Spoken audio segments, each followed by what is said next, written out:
कभी सोचा है आपने कि क्या फ्यूचर में एक ऐसा वक्त भी आएगा जब गवर्नमेंट ज़बरदस्ती हम सभी के हाथों पर एक माइक्रोचिप लगवाएगी। एक ऐसी माइक्रोचिप जिसमें हमारे बैंक अकाउंट से लेकर हमारे आधार कार्ड तक की सारी डिटेल होगी। एक ऐसी चिप जिससे गवर्नमेंट हमें अपना गुलाम बना सकेगी। शायद आप नहीं जानते होंगे, लेकिन ये एक हकीकत है। और अगर आप जानना चाहते हैं कि क्या ऐसी कोई चीज़ वाकई में मौजूद है या अगर है तो इसके इंडिया में आने के कितने चांसेस हैं, तो आज आप इस वीडियो को देखते जाएं, क्योंकि आज मैं आधार आईडी से लेकर डिजिटल इंडिया तक सारी चीज़ों के बारे में बात करने वाला हूँ।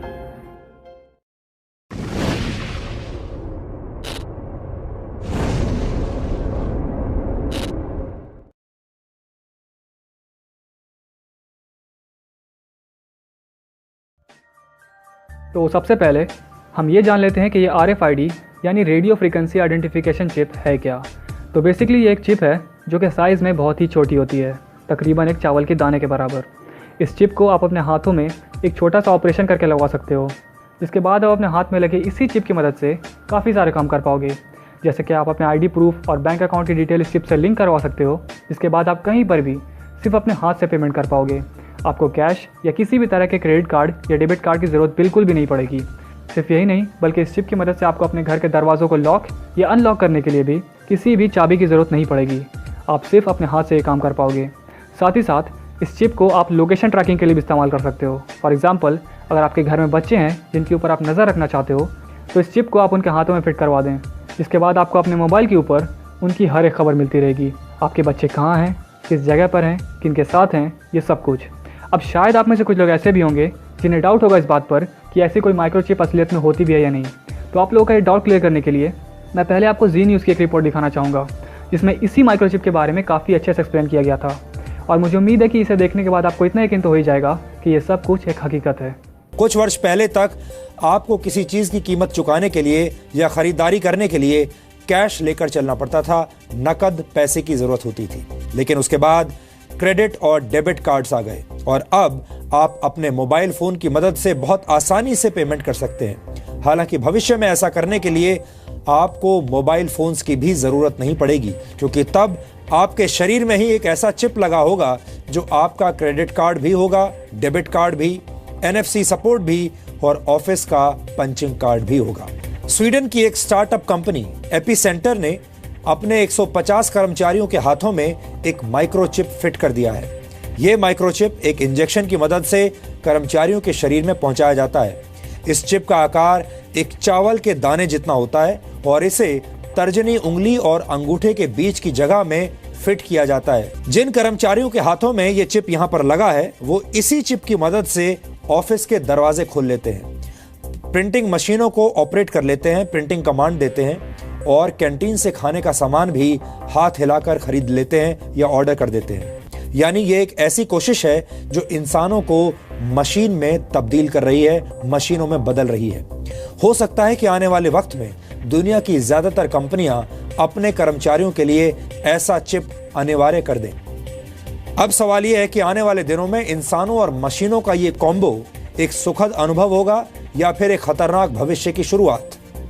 समझने वाली बात यह है कि आज जब कई सारी कंपनीज अपने एम्प्लॉयज़ यानी कर्मचारियों के हाथ में इस चिप को लगवाना शुरू कर रही हैं, तो क्या आगे चलकर कोई ऐसा वक्त भी आएगा जब कंपनीज के साथ साथ दुनिया की कई सारी कंट्रीज़ की गवर्नमेंट भी अपने आम लोगों के हाथों में इस चिप को लगवाना शुरू कर देंगी? अगर हाँ, तो इससे नुकसान क्या है?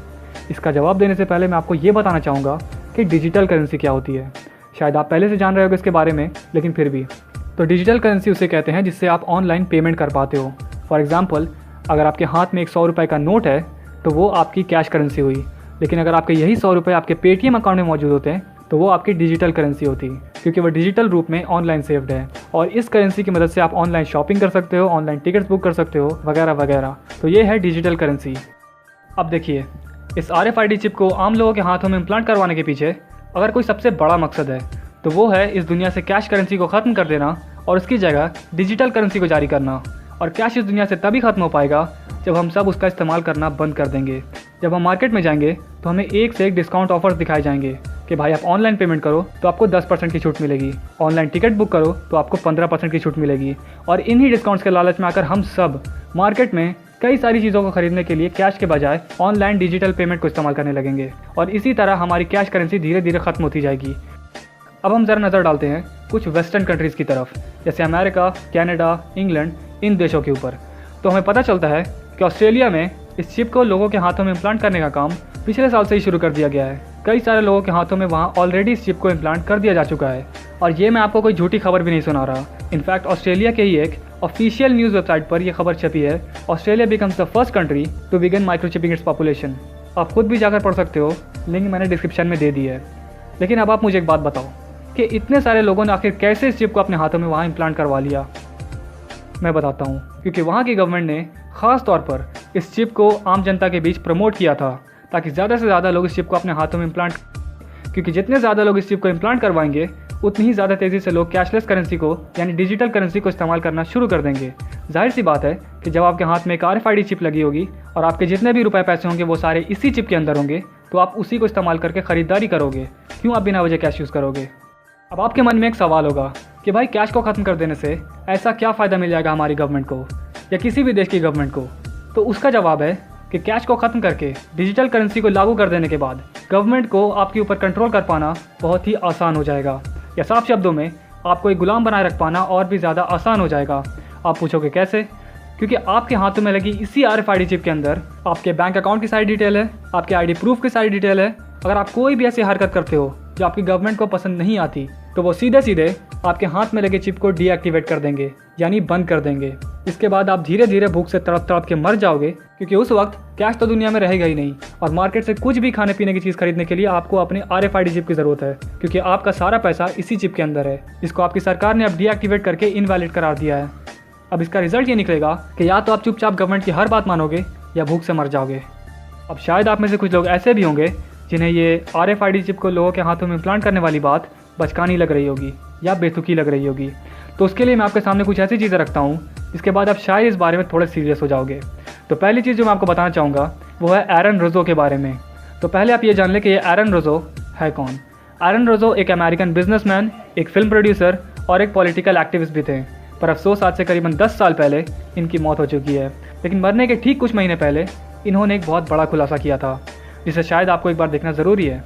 एक इंटरव्यू में इन्होंने बताया कि कुछ वक्त पहले इनकी मुलाकात रॉकीफेलर ख़ानदान के एक शख्स जिनका नाम निकोलस रॉकीफेलर है उनसे हुई थी। अब ज़रा आप ये जान लें कि ये रॉकीफेलर ख़ानदान या कह लीजिए कि ये रॉकीफेलर फैमिली है क्या। असलियत में ये एक ऐसी फैमिली है जो दुनिया के रिचेस्ट यानी सबसे ज़्यादा अमीर फैमिलीज़ में से एक होने के साथ साथ एक पॉलिटिकल फैमिली भी है। और सिर्फ यही नहीं, ये Rockefeller family council on foreign relation यानी CFR की फाउंडर भी है। बताया जाता है कि 1937 में ही इनकी फैमिली का नेटवर्थ $340 बिलियन था। इतना पैसा अमेरिका की टोटल इकोनॉमी के 1.5% के बराबर है। अगर मैं साफ शब्दों में कहूँ तो यही है वो फैमिली जो दुनिया के सारे वर्ल्ड लीडर्स के साथ मिलकर दुनिया भर में वन वर्ल्ड गवर्नमेंट को स्टैब्लिश करने में जुटी है। तो जब एरन रोजो की मुलाकात इसी रॉकीफेलर फैमिली के एक शख्स निकोलस रॉकीफेलर से हुई, तब उस मुलाकात के बाद इन दोनों में काफ़ी अच्छी दोस्ती होती गई। और इसी दौरान एरन रोजो को निकोलस रॉकीफेलर के जरिए एक चौंकाने वाली बात पता चलती है। उन्हें पता चलता है कि इन लोगों का जो अल्टीमेट गोल है, जो आखिरी मकसद है, वो है आम जनता के हाथों में एक RFID चिप इम्प्लांट करवाना, एक ऐसी चिप इम्प्लांट करवाना जिसके अंदर उनके सारे पैसे मौजूद होंगे। लेकिन मैं आपको सिर्फ ये बात बताऊंगा ही नहीं, बल्कि आपको ये पूरा इंटरव्यू भी दिखाऊंगा जिसमें एरन रोजो ने ये सारी बातें खुद कही हैं, और इसमें भी मैंने हिंदी सबटाइटल्स ऐड कर दिए हैं। The ultimate goal that these people have in mind is the goal to create a one world government run by the banking industry, run by the bankers, where and they're doing it in sections. The European currency, the euro, and the European Constitution is one part of it. Now they're trying to do it in America with the North American Union, right? And they want to create a new currency called the Amero, right?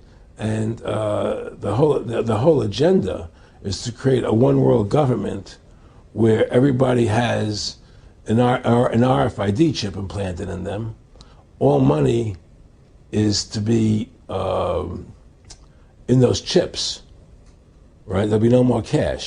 And this is giving me straight from Rockefeller himself. This is what they want to accomplish. And all money will be in your chips. And so instead of having cash, anytime you have money in your chip, they can take out whatever they want to take out whenever they want to. If they say you owe us this much money in taxes, they just deduct it out of your chip digitally. Total control. Total control. And if you're like me or you, and you're protesting what they're doing, they can just turn off your chip. And you have nothing. You can't buy food. You can't do anything. It's total control of the people. And that chip's connected to a database that has your purchasing records, what you do, what Everything. you sell. Everything is in there, you know? And so they want a one world government controlled by them, everybody being chipped, all your money in those chips, and they control the chips and they control people. And you become a slave, you become a serf. ये पूरा interview करीबन 1.5 घंटे का है और अगर आप उसे देखना चाहते हैं तो उसकी भी लिंक मैंने डिस्क्रिप्शन में दे दी है। लेकिन अगर आप थोड़ा गौर करें तो इस इंटरव्यू को आज से करीबन 8 साल पहले अपलोड किया गया था। उस वक्त शायद किसी ने इस तरह की किसी RFID चिप के बारे में सोचा भी नहीं होगा, लेकिन आज ये चिप एक हकीकत बनती जा रही है। इंडिया की अगर बात की जाए तो यहाँ पर कैश करेंसी को ख़त्म कर पाना इतना आसान नहीं है।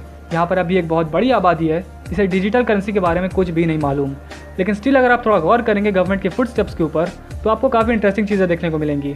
सबसे पहले हम सभी के आधार कार्ड बनवाए गए, हम सभी का बायोमेट्रिक डेटा कलेक्ट किया गया। बायोमेट्रिक डेटा का मतलब आपकी आंखों का और आपके फिंगरप्रिंट का स्कैन। ये बायोमेट्रिक डेटा सिर्फ आपका है। आधार ID की मदद से लाखों की भीड़ में भी आपको पहचाना जा सकता है। उसके बाद जन धन योजना की मदद से गरीबों तक के बैंक अकाउंट खुलवाए गए। फिर हम सभी के आधार को अपने अपने बैंक अकाउंट से लिंक करवाने को कहा गया ताकि ये पहचाना जा सके कि यह आपका ही बैंक अकाउंट है। उसके बाद आया सबसे बड़ा झटका, डीमोनेटाइजेशन, नोटबंदी। डीमोनेटाइजेशन के वक्त हम सभी लोगों के पास जो कैश करेंसी थी वो बेकार हो गई और हमें ऑर्डर मिला कि हम सब अपनी कैश करेंसी को ले जाकर यानी 500 और 1000 के नोट को ले जाकर अपने अपने बैंक अकाउंट में जमा करवा दें और बैंक में जमा करवा देने के बाद हम सब उन पैसों को अपने पेटीएम अकाउंट में डालकर यूज़ करें डिजिटल करेंसी की तरह अपनी रोज़मर्रा की चीज़ों को खरीदने के लिए, जैसे आलू, प्याज, दाल, चावल, दूध, दही। और इसी तरीके से हम सबको, गरीब अमीर सबको डिजिटल इंडिया से जुड़ने को कहा गया। कैश करेंसी को छोड़कर कैशलेस करेंसी की तरफ आने को कहा गया। अब मैं भी ये जानता हूँ और आप भी ये जानते हो कि इस सब के बावजूद भी हम लोगों के ऊपर कोई खास फर्क नहीं पड़ा। हम लोग आज भी कैश ही यूज़ करते हैं जैसे पहले किया करते थे। डिजिटल करेंसी को आज भी कोई नहीं पूछता। इसीलिए इंडिया से कैश को ख़त्म कर पाना बहुत ही ज़्यादा मुश्किल काम है और जब तक कैश नहीं ख़त्म हो जाता इंडिया में RFID चिप इम्प्लांटेशन के बारे में सोचना भी बेवकूफ़ी होगी। लेकिन अब आप ये मत सोचिए कि आपको फिक्र करने की ज़रूरत नहीं है, क्योंकि इस काम को करने का एक और तरीका भी है जो कि है आधार कार्ड। मान लो कि दिन पर दिन महंगाई बढ़ती जा रही है और आप इसके खिलाफ आवाज़ उठाते हो। अब अगर बाई चांस गवर्नमेंट को आपकी यह हरकत पसंद नहीं आती है तो गवर्नमेंट चाहे तो सीधे सीधे आपके आधार कार्ड को डीएक्टिवेट कर सकती है। और अगर आप ध्यान दें तो आपका आधार कार्ड आपकी हर एक चीज़ से लिंक हुआ हुआ है, आपके बैंक अकाउंट से, आपके मोबाइल से, आपके राशन कार्ड से। और एक बार आपके आधार कार्ड के डीएक्टिवेट हो जाने के बाद ना आप अपने बैंक अकाउंट से 1 रुपया भी निकाल पाओगे, ना आप अपने मोबाइल से कोई कॉल कर पाओगे और ना ही आप अपने राशन कार्ड से कुछ भी खाने पीने का सामान ले पाओगे। आपके पास कुछ भी नहीं बचेगा और ये आने वाला वक्त ही बताएगा कि ये सब कुछ सच होगा या नहीं। खैर, अब तक आप जानते थे कि RFID चिप के अंदर आपकी सारी इन्फॉर्मेशन स्टोर हो सकती है, इससे आपको ट्रैक किया जा सकता है। लेकिन शायद आप नहीं जानते होंगे कि अब इस RFID चिप की मदद से लोगों की जानें भी ली जा सकती हैं। सऊदी अरेबिया के एक इन्वेंटर ने एक ऐसी RFID चिप बनाई है जिसके अंदर साइनाइड नाम का एक केमिकल मौजूद होगा। साइनाइड क्या है? साइनाइड एक एसिड है जो कि दुनिया के सबसे खतरनाक पॉइजन्स या जहर में से एक है और यही साइनाइड पॉइजन इस RFID चिप के अंदर मौजूद होगा, जिसको एक बार किसी इंसान के अंदर इम्प्लांट कर देने के बाद वो इंसान चाहे इस दुनिया में कहीं पर भी जाकर छुप जाए, सिर्फ एक बटन दबाते ही उसके बॉडी में मौजूद ये RFID चिप अपने अंदर मौजूद साइनाइड जहर को उस इंसान की बॉडी में रिलीज कर देगी, जिससे कुछ ही सेकंड्स के अंदर उस इंसान की मौत हो जाएगी। All right, this next story may sound like something out of, well, a Hollywood thriller. A Saudi inventor has created a killer microchip. Not only does it include a GPS device, it also has a lethal dose of cyanide, which can be activated at any time. You get my point? The inventor's bid for a patent has been rejected in Germany. Okay, this is pretty macabre, pretty sinister and nefarious. How exactly would this work? Well, there's a category of technology that involves GPS tracking systems being shrunk down to the size where you could actually implant it surgically. And we've seen a number of applications for this. This is without question the most sinister version of it that I've certainly heard of. You know, and the notion of tracking criminals is not new, but the notion of killing them remotely, I think, is a whole new thing. Yeah, and Germany says, look, we're not going to approve this. That's because for that very purpose. And apparently in some of the